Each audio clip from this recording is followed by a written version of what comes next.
For thousands of young veterans in America, putting the wars in Afghanistan and Iraq behind them remains a constant challenge. For some, starting a family is an important part of the healing process. But, as the NewsHour's William Brangham reports, even that can be a struggle. All newlyweds face challenges, but Jason and Rachel Hallett have more challenges than most. Jason is a triple amputee. Back in 2010, at age 19, this young Marine lost 2 legs and an arm when he stepped on an IED while on patrol in Afghanistan.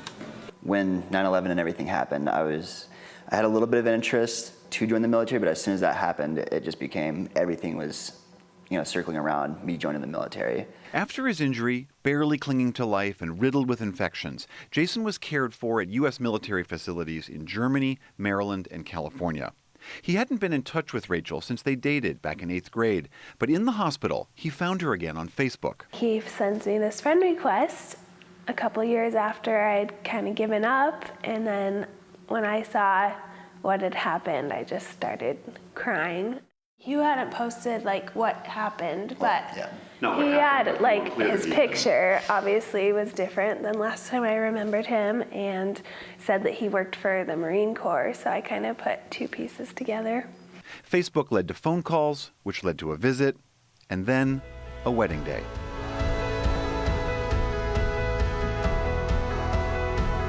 They now live in Windsor, Colorado. Jason is studying to be a certified financial planner. Rachel babysits to make extra money. But her full-time job now really is caring for Jason, and she gets a small stipend from the VA for that work. What the Halletts want most is to start a family, but there's a problem.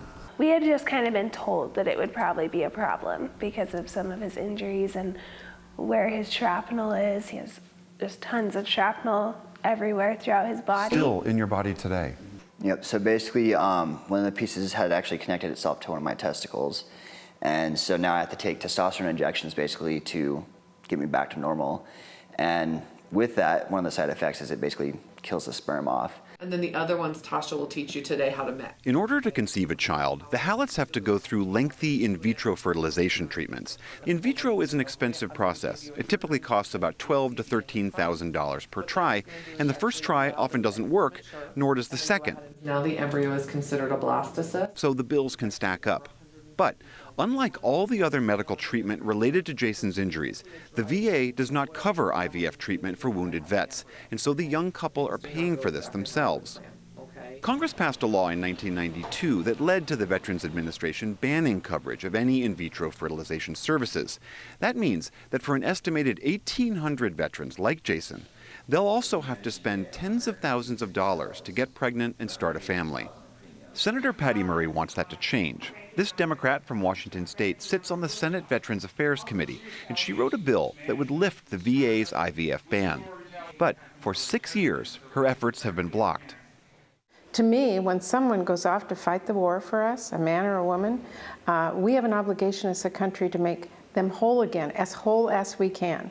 And certainly having a family, having children, having that kind of quality of life that a lot of Americans want is something that we should make sure they get. Why is it that the VA does not pay for these services now?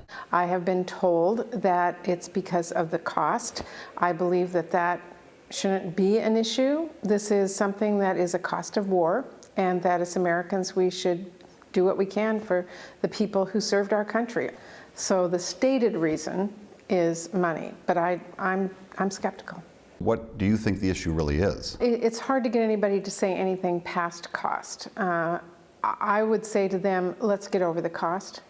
If there's another issue, tell us what it is. So what is the cost? One estimate says covering IVF and other fertility treatments for veterans for 5 years would be $578 million. Some IVF advocates say that estimate is inflated. We reached out to the 2 Republicans who run the Veterans Affairs Committees in the House and the Senate. Neither would speak with us. Republican Congressman Jeff Miller from Florida, chairman of the House VA Committee, gave us a statement saying he was trying to balance the needs of veterans with the concerns over IVF.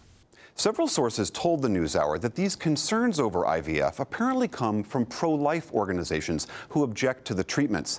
These groups argue that because some of the embryos created or stored during IVF sometimes get destroyed, IVF is then similar to abortion. We reached out to the main pro-life groups to talk about their concerns, but they all declined our requests. What I would answer to that is that this is a decision each one of these men and women have to make on their own. And if they decide this is the way that they can have a family and become whole again, that decision should be up to them. But our country should not be deciding for one philosophy, if it's a religious philosophy, a ban on all Americans who served our country in having the ability to have a child. It appears unlikely Congress will change the VA's policy on this before the next election. But for young veterans and their families who struggle to afford IVF, time is very short.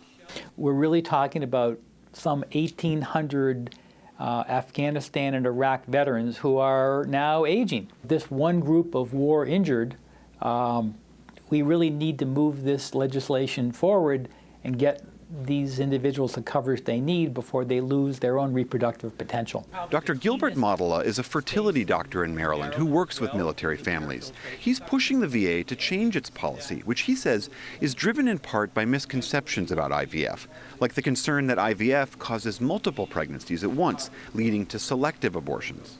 I think it really is a misunderstanding of what the procedure is about, and it goes back to the early 90s when in vitro was very, very new.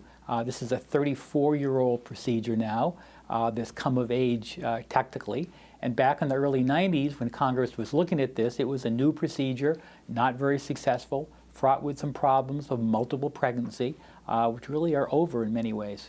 There's no sign Jason Hallett is at all frustrated with the injuries he's suffered and what they've done to his life.